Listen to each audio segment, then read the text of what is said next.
எந்த இடத்துல நம்ம வந்து தகுதி உள்ளவங்களா வரணும்.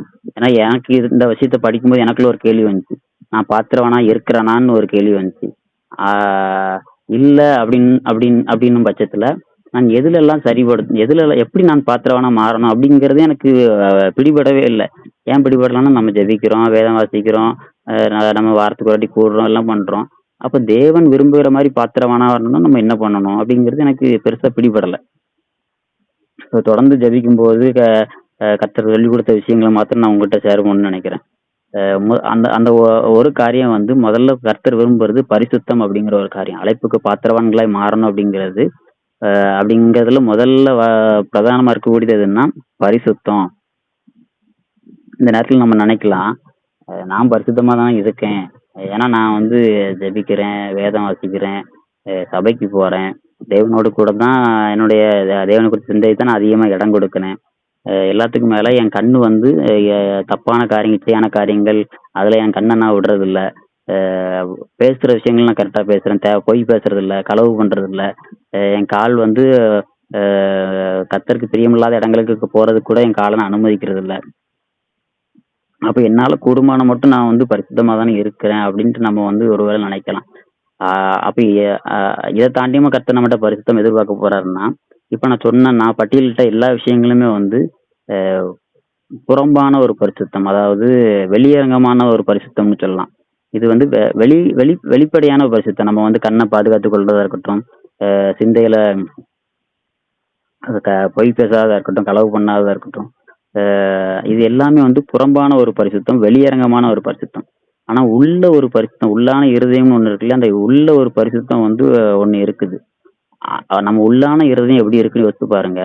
வெளியரங்கமா நம்ம மத்தவங்க பார்வைக்கு அ இந்த பையனா, இந்த தம்பியா, நல்லா சபைக்கு போவான், நல்லா ஜெபம் பண்ணுவான், உபவாச ஜெபத்துல நல்லா கலந்துக்கிடுவான். அப்படின்னு சொல்லி ஒரு நற்சாட்சி இருக்கும். எல்லாமே இருக்கலாம். அது வெளியரங்கமான ஒரு பரிசுத்தம். ஆனா உள்ளான இருதயம் வந்து யாருக்குமே தெரியாது. என்னுடைய உள்ளான இருதயம் உங்களுக்கு தெரியாது.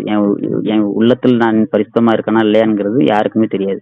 அப்ப தேவன் இந்த நாட்கள்ல நம்மகிட்ட விரும்புறது, அழைப்புக்கு பாத்திரவான்களாய் அவர் எதிர்பார்க்கிறது, அழைப்புக்கு பாத்திரவான்களாய் இருக்கணுங்கிறதுக்கு அவர் எதிர்பார்க்கிறது உள்ளான பரிசுத்தம். அதாவது உன்னுடைய உள்ளும், உன்னுடைய புறம்பும் ஒரே மாரி இருக்கணும் அப்படின்றது. அப்ப நம்ம வசனங்கள தொடர்ந்து நெறைய பைபிள் நெறைய வசனங்கள் புதிய ஏற்பாடு சொல்லுது. மனுஷன எதெல்லாம் தீட்டுப்படுத்தும், இருதயத்திலிருந்து புறப்படுகிற வார்த்தைகளா இருக்கட்டும், கோபமா இருக்கட்டும், எரிச்சலா இருக்கட்டும், இதெல்லாம் தான் மனுஷன வந்து தீட்டுப்படுத்தும். அப்ப நம்ம உள்ளான இதயத்துல பரிசுத்தம் ஆறதுக்கு நம்ம வந்து பிரயாசப்படணும். நம்முடைய இருதயத்த நம்ம வந்து தேவனுடைய பாதத்துல வச்சு நம்ம ஆராய்ஞ்சு பார்த்தோம்னா, நமக்குள்ள யார் மேலயோ ஒரு கசப்பு இருக்கும். யார் மேலயோ ஒரு கோபம் இருக்கும். யார் மேலயோ ஒரு எரிச்சல் இருக்கும். யாரையோ மன்னிக்க முடியாத ஒரு சூழ்நிலை இருக்கும். உள்ளுக்குள்ள தப்பான எண்ணங்கள் இருக்கும். ஆனா வெளிய தெரியாது. வெளியில வந்து நல்லா ஜெபிக்கிறவனாவும், படித்தவன் உள்ளவனாவும் தான் வெளியில தெரியும். ஆனா உள்ள வந்து தெரியாது. அந்த உள்ளான இருதயம் வந்து தேவனுக்கு மட்டும் தான் தெரியும்.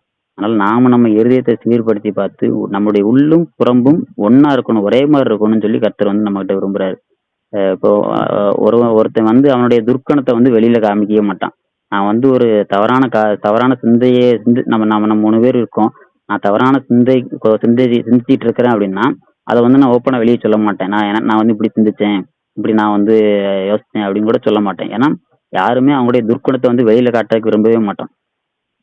மாறா அ வெளியில நல்லவங்கள நம்ம நம்ம உள்ளுக்குள்ள தப்பாவே இருந்தாலும், வெளியில வந்து நம்ம நல்ல விதமா தான் நம்மள காண்பித்துக் கொள்ள விரும்புவோம். ஆனா மனுஷங்கிட்ட நம்ம அப்படி மனுஷங்கிட்ட நம்ம அப்படி மாய்மாலம் பண்ணிறலாம். ஆனா கர்த்தருக்கு முன்பதாக போகும்போது, நம்ம வந்து அப்படி பண்ண முடியாது. நல்ல ஒரு விஷயம் யோசிச்சு பார்த்தீங்கன்னா, இப்ப நான் சொல்லும்போதே உங்களுக்கு மேபி அ அ புரியலாம். நமக்குள்ள என்ன இருக்குது அப்படிங்கிறது உங்களுக்கு புரியலாம். நம்ம எத்தனையோ முறை கர்த்தர்ட்ட போறோம், பரிசுத்தத்துக்காக ஜெபம் பண்றோம், அறிக்கையிடுறோம், ஒப்பு கொடுக்குறோம். அ நான்லாம் நெறைய வச்சிருக்கேன். நம்ம வந்து சரி ஓகே. ஒரு ஒரு ஒரு ஸ்பிரிச்சுவல் லைஃப்ல ஒரு பரிசுத்த வாழ்க்கையில ஒரு ஒரு இத மெயின்டெயின் பண்றோம் அப்படின்னு கூட நான் சில நேரங்கள்ல நெனச்சது உண்டு. ஆனா வசனங்கள் படிச்சு கர்த்தர் சில சூழ்நிலைகள்ல நம்மகிட்ட இந்த இந்த ஒரு காரியம் உன்கிட்ட இருக்கு. இந்த வசனத்தின்படி இது உன்கிட்ட தப்பான காரியம். இத நீ அறிக்கையிடணும். இத வந்து நீ விடணும் அப்படின்ட்டு உணர்த்தும்போது தான், நமக்குள்ள அது இருக்கிறதே தெரியுது. மத்த காரியங்கள் நமக்கு தெரிஞ்சிரும். நம்ம வந்து ஒரு பொய் பேசினா, ஐயோ! பொய் பேசுறோம்னு தெரிஞ்சிரும். ஆனா இருதயத்துக்குள்ள மறைஞ்சிருக்கிற சில தேவனுக்கு பிரியமில்லாத காரியங்கள், வசனம் மட்டும் தான் நமக்கு காமிச்சு குடுக்குது. அதனால நாம அந்த நாட்கள்ல நம்ம இருதயத்தை வந்து சுத்தப்படுத்துறதுக்கு எதுவான முயற்சியை நம்ம வந்து ஏறெடுக்கணும். அதுதான் அதுல இருக்கிற பரிசுத்தம். நம்ம உள்ளான இருதயத்துல என்ன பரிசுத்தம் இருக்குதோ அதுதான் வெளியரங்கமான பரிசுத்தமா நமக்கு இருக்கணும். உள்ளும் புறமும் ஒரே மாதிரி இருக்கணும். இப்படிப்பட்ட ஒரு பரிசுத்தத்தை தான் நம்மள வந்து பாத்திரவானா மாற்றும் அப்படின்ட்டு கர்த்தர் விரும்புறாரு. நம்ம பிரசங்கிக்க தெரியறதுனால நம்ம பாத்திரவானா மாறிதான் மாட்டோம். நம்ம வந்து நல்லா பாட்டு பாடுறதுனாலயோ, நல்லா வந்து ஆராதனை பண்றதுனாலயோ, இது எதுவுமே நம்மள வந்து நம்ம அழைப்புக்கு பாத்திரவானா அப்படின்னு கேட்டா கிடையவே கிடையாது. இப்ப நம்மள ஒரு கூட்டத்துல போய் கூட்டத்துல போய் பேச சொல்றாங்க அப்படின்னா, நான் அந்த கூட்டத்துல தைரியமா பேசிருவேன். 10,000 பேர் இருந்தா கூட பேசிருவேன். இது பாத்திரவான் கிடையவே கிடையாது. நாம வந்து நமக்குள்ள இப்படி அங்க போய் நிக்கிறதுக்கு ஒரு 4 பேர் முன்னாடி கர்த்தர் நம்மள நிறுத்துறாருன்னா, அதுக்கு ஏற்ற பரிசுத்தம் நமக்கு இருக்குதா? உள்ள பரிசுத்தம் இருக்குதா? ஏன்னா உள்ளான இருதயம் தேவனுக்கு மட்டும் தான் தெரியும். இதுல நம்ம குறைவுபட்டவர்களா இருந்தோம் அப்படின்னா, அத சரி பண்ணணும் அப்படின்னு சொல்லி கர்த்தர் விரும்புறாரு. அதுவும் அத வந்து சரி நம்ம தான் பெருசா ஒண்ணும் ஊழியம்லாம் பண்ணலையே, அந்த நாட்கள் நம்ம அத பார்த்துக்கலாம். கர்த்தர் நம்மள பயன்படுத்தும்போது பார்த்துக்கலாம் அப்படின்னு சொல்லி நம்ம அஜாக்கிரதையா இருக்கவே முடியாது. இப்பமே நம்மள சரிப்படுத்திக் கொள்ள வேண்டிய காலமா இருக்குது. ஏன் அப்படின்னா, இதுதான் நான் ஏற்கனவே என்னுடைய முன்னாடி மெசேஜ்லாம் சொல்லியிருக்கேன். இதுதான் நம்ம வந்து நம்மள ஆயத்தப்படுத்திக் கொள்ற ஒரு நேரம்னு சொல்லி. அ அ உதாரணமா நம்ம யோசேப்பு எடுத்துக்கிட்டோம்னா, யோசேப்பு அ ஒரு நாள் பார்வோனுக்கு முன்னாடி போய் நிக்கிறான். பார்வோனுடைய சொப்பனத்துக்கு அர்த்தம் சொல்றான். இது ஒரு நாள் நடக்கிற சம்பவம். இந்த சம்பவம் இது நடக்கிறதுக்கு முன்னாடி கிட்டத்தட்ட அந்த குறிப்பிட்ட வருஷங்கள் ஃபுல்லா யோசேப்பு வந்து ஆயத்தமா இருந்தாருங்கிறது தான் பார்க்கணும்.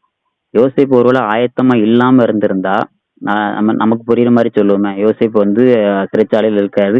ஸ்பிரிச்சுவலா டவுன் ஆயிட்டாருன்னு வச்சுக்கிடுவோம். ஸ்பிரிச்சுவலா பெருசா ஒண்ணும் இல்ல. யோசேப்பு ஆரம்பத்துல இருந்து யோசேப்பு ஸ்பிரிச்சுவலா இப்ப இல்ல.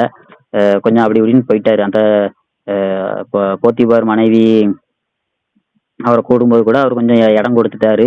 அப்படி போயிட்டாருன்னு வச்சுக்கிடுவோம். இப்போ பார்வோன்ட்ட இருந்து அழைப்பு வருது. ஸ்பிரிச்சுவலா யோசேப்பு டவுனா இருக்காரு. கர்த்தருடைய நேரமும் வந்துட்டு ஒரு பக்கம். பார்வோன்ட்ட இருந்து அழைப்பு வந்துட்டு, அங்க போய் நிக்காரு. பார்வோன் சொப்பனத்த சொல்றாரு. நீ அர்த்தம் சொல்லுவேன்னு அர்த்தம் சொல்லுவேன்னு உன்னைய குறித்து கேள்விப்பட்டேன். அர்த்தம் சொல்லுன்னு சொல்லும்போது, யோசேப்பு ஆயத்தமா இருந்தா மட்டும் தான் அங்க அர்த்தம் சொல்ல முடியும். யோசேப்பு தன் அழைப்புக்கு பாத்திரமா இருந்தா மட்டும் தான் அங்க அந்த ஊழியம் நடக்கும். அந்த அர்த்தம் சொல்ல முடியும். அது மூலமா அவர் உயர்த்தப்பட முடியும். அவரை குறித்த தரிசனம் அங்க நிறைவேறும். அவர் ஒருவேளை ஆயத்தமா இல்லாம இருந்திருந்தாருன்னா, அன்னைக்கு சொப்பனத்துக்கு அர்த்தம் சொல்லியிருக்க முடியாது. ஏன்னா சொப்பனத்துக்கு அர்த்தம் சொல்றது தேவனுக்குரியதுன்னு சொல்லி யோசேப்பு சொல்றாரு.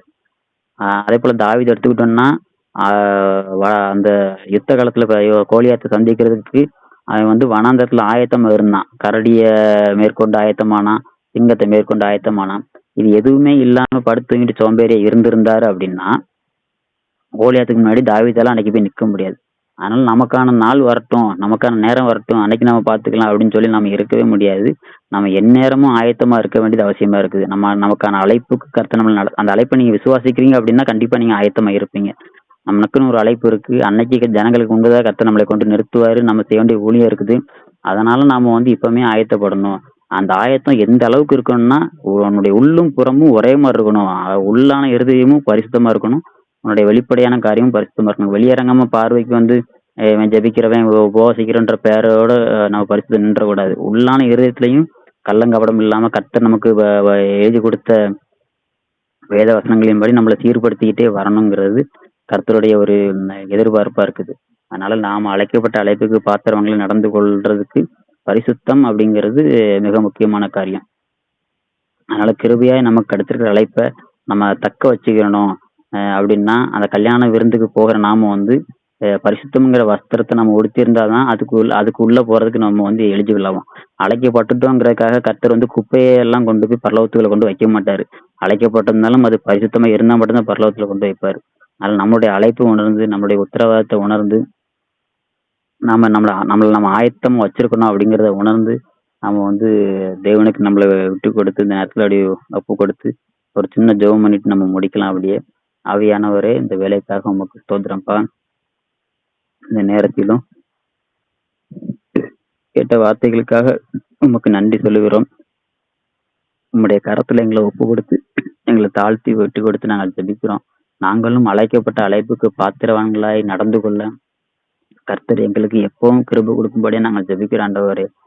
ஆண்டவரே, நாங்கள் ஏனோ தானோன்னு ஒரு வாழ்க்கையை வாழாம எங்களுக்குன்னு ஒரு அழைப்பு இருக்கு. அந்த அழைப்புக்கு நாங்கள் பாத்திரவான்களாய் நடந்து கொள்ள எங்களை நம்பி எங்களை அழைச்ச தேவனுக்கு நாங்கள் வந்து தேவன் எங்களை பார்க்கும்போது சந்தோஷமாய் காணப்படும், தேவனுடைய முகம் சந்தோஷமாய் இருக்கும்படி நாங்கள் எங்களை உருவாக்கி கொள்ள கர்த்தர் எங்களுக்கு கிருபை கொடுக்கும்படியா நாங்கள் ஜெபிக்கிறோம் ஆண்டவரே. அந்த அழைப்புக்கு ஏற்றவர்களாய் நாங்கள் நடந்து கொள்ள எங்களுக்கு கிருபை கொடுங்கப்பா. கர்த்தர் எங்களை மேன்மையா அழைச்சிருக்கும் போது நாங்கள் வந்து சிறுபிள்ளைத்தனமாய் நடந்து கொள்ளாதபடிக்கு கர்த்தர் எங்களை எப்பொழுதும் காத்து கொள்ளும்படியா நாங்கள் ஜெபிக்கிறோம் ஆண்டவரே. உங்களுடைய கரத்துல எங்களை தாழ்த்துறோம், எங்களை அர்ப்பணிக்கிறோம், எங்களை வெறுமையாக்குறோம். கர்த்தர் எங்களை தொடர்ந்து வழி நடத்துங்க. துதிக நமக்கு இந்த யாவும் உமக்கே செலுத்துகிறோம். இயேசு கிறிஸ்து மூலம் ஜெபிக்கிறோம் நல்ல பிதாவே. ஆமென். என் ஆத்துமாவே கர்த்தரை ஸ்தோத்திரி, என் முழு உள்ளமே கர்த்தருடைய பரிசுத்த நாமத்தை ஸ்தோத்திரி. என் ஆத்துமாவே கர்த்தரை மறவாது. ஹல்லேலூயா.